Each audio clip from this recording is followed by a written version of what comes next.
A saffron-clad priest leads a prayer at a quiet rural ashram in Rajasthan. The devotees see a humble, holy man, but in truth, this man is a fugitive. He is Dr. Devender Sharma, a former Ayurvedic doctor turned serial killer infamously known as Dr. Death. In May 2025, after nearly 2 years on the run, Sharma was finally tracked down and arrested at this ashram, ending one of India's most chilling manhunts. For 24 months, he had masqueraded as a spiritual guru, hiding in plain sight while carrying the dark legacy of over 50 murders on his shoulders. This is the true story of how a trusted healer became one of India's most notorious killers, and how justice ultimately caught up with Dr. Death. कोई और विकल्प नहीं बचा जब उन्होंने मुझे समन किया।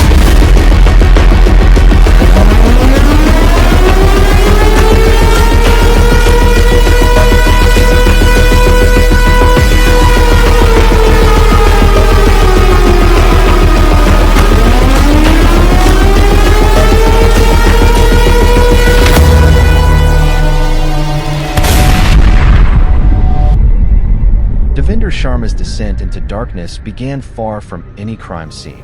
Born in Aligarh, Uttar Pradesh, Sharma earned a bachelor's degree in Ayurvedic medicine and surgery in 1984. He opened a clinic in Rajasthan and spent 11 years as a practicing Ayurvedic doctor, a respected healer in his community. In these early years, nothing hinted at the horrors to come. He was a family man and a trusted medical practitioner, but a cruel twist of fate would set Sharma on a deadly new path. In 1994, he invested his life savings, around 11 lakh rupees, in what he thought was a lucrative gas dealership deal. It turned out to be a scam. Sharma was swindled out of all his money, an enormous blow that left him financially ruined and emotionally bitter. This event was a turning point. The doctor who once vowed to save lives was now consumed by anger and desperation. Desperate to recover his losses, Sharma abandoned his ethical boundaries. By 1995, he had set up a fake gas agency as a con to make quick cash. But mere fraud was not enough to recoup 11 lakh rupees. Soon, Sharma's schemes escalated into violence. He formed a gang and began targeting truck drivers on highways. Posing as a customer in need of transport, Sharma would lure LPG tanker trucks carrying cooking gas, then have his accomplices ambush the drivers. They murdered the drivers and stole the valuable gas cylinders in transit. The stolen LPG was sold for profit, while the victims' bodies were callously dumped in canals or rivers to destroy evidence. Even as he robbed and killed to make money, Sharma's ambitions grew. By the late 1990s, he had found another ghastly way to profit from his medical knowledge: organ trafficking.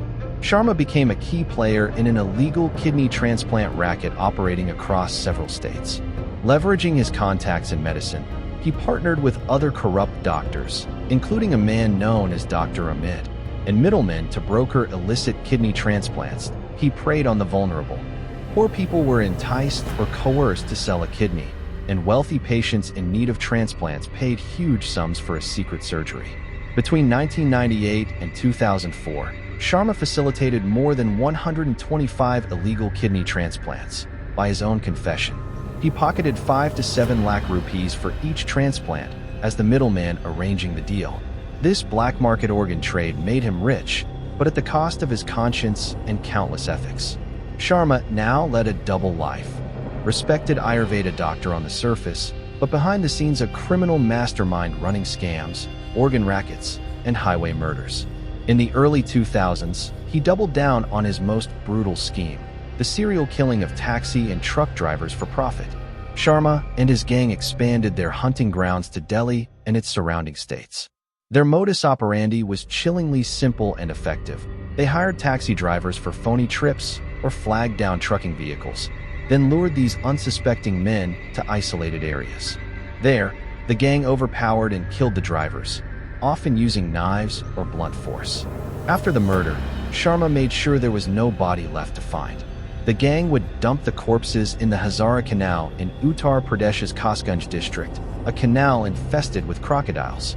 The reptiles ensured that the evidence, the victims' remains, were swiftly devoured and never recovered. Meanwhile, Sharma and his partners would take the dead men's vehicles and sell the taxis or trucks on the gray market, usually for a meager 20 to 25k rupees each. It is staggering to think they took human lives for just a few thousand rupees and some stolen goods. The sheer savagery of these crimes shocked the nation. Here was an educated doctor, someone who pledged to save lives, now literally feeding victims to crocodiles. It wasn't long before the media learned of Sharma's gruesome methods and bestowed on him an unforgettable nickname, Dr. Death. The name captured the public's horror at a healer-turned-harvester of death. By 2004, investigators from multiple states had connected a string of mysterious driver disappearances to Sharma's gang. He was accused of murdering at least 21 taxi and truck drivers between 2002 and 2004. But the true scale of his killing spree was likely even greater. Sharma eventually confessed to murdering more than 50 people in total. In fact, some sources speculated the body count could be close to 100 victims, a horrifying possibility, though many of those cases could not be verified without bodies. Sharma's bloody enterprise began to unravel in 2004 when police finally caught up to him.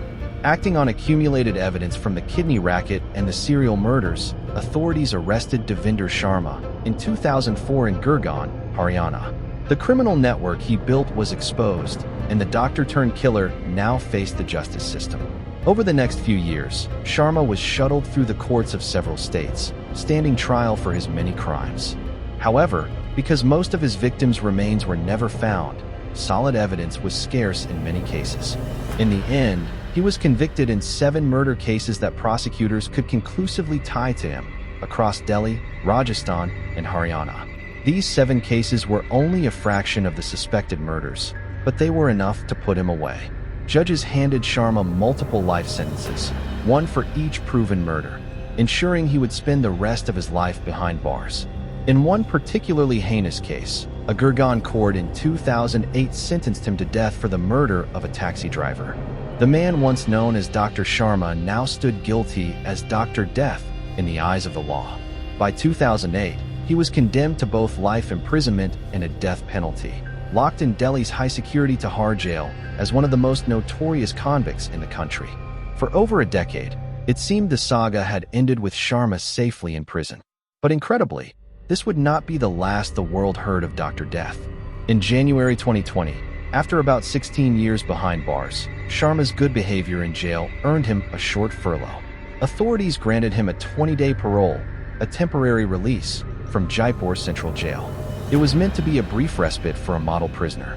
Sharma, however, had other plans. As soon as he tasted freedom, he vanished. In January 2020, he walked out of prison and never returned, brazenly jumping parole. Overnight, a convicted serial killer was loose, and a massive manhunt ensued. For 7 months, Sharma managed to evade capture. During this time, he proved just how cunning he could be. Far from lying low, Sharma attempted to build a new life for himself. He moved to Delhi and reportedly took a new wife, entering into a second marriage while on the run. He even started a property-dealing business in southwest Delhi, trying to pass as an ordinary businessman. But true to form, Sharma's business was crooked. He couldn't resist scams. In mid-2020, while attempting to sell a disputed piece of real estate through forgery, he slipped up. Delhi police detectives, on a tip, tracked him down in July 2020. After a brief surveillance operation, Sharma was rearrested in Delhi, ending his first escape spree. Back behind bars, now in Tihar jail in Delhi, Sharma faced additional charges for absconding. A dangerous man was back where he belonged. Astonishingly, despite the 2020 incident where Sharma vanished during parole, the legal system gave him another chance. In June 2023, he secured a 2-month parole from Tihar jail, linked to one of his older cases. Whether it was legal leniency or a loophole he manipulated, the result was the same. He vanished again. By August, Sharma disappeared without a trace. For the second time, he humiliated law enforcement and sparked public outrage. But this time, Sharma had no plans of coming back. He was determined to vanish permanently. Using his criminal cunning, he reinvented himself. He traveled to Dausa, a remote district in Rajasthan, and took shelter in a quiet Hindu ashram. There, he began living under a new identity, as a holy man. He let his beard grow, wore saffron robes, and adopted a new name. For locals, he was just a peaceful, soft-spoken priest who kept to himself. No one suspected that the Baba offering prayers and blessings was actually a notorious serial killer in disguise. For nearly 21 months, Sharma lived this double life. By day, he was chanting mantras and blessing devotees. By night, he watched his back, hoping the past wouldn't catch up to him. He had disappeared so convincingly that even police informants were clueless. It was the perfect cover, Dr. Death pretending to be a man of God. But back in Delhi, the crime branch hadn't forgotten. After Sharma's second disappearance, they formed a special team to track him down. They dug through old leads across multiple states: Aligarh, Jaipur, Agra, Prayagraj. It was like chasing a ghost, but they refused to give up. Then came the breakthrough. In early 2025, a tip surfaced: an unusual priest in a Dausa ashram matched Sharma's description. The crime branch took it seriously. A covert team of officers dressed as regular devotees traveled to the ashram, mingled with the locals, and began attending the prayers. They watched him from a distance, analyzing his behavior, his mannerisms. It didn't take long. Beneath the robes and religious chants, they saw the same expressions, the same body language. It was him. On May 20th, 2025, they made their move. In a swift and clinical operation, the team arrested Sharma inside the ashram. The 67-year-old fugitive didn't resist. He simply confessed, "Yes, I'm Devender Sharma." As of 2025, Devender Sharma sits in a prison cell once again. For more interesting content, you can support our channel by liking, sharing, and subscribing. Thank you.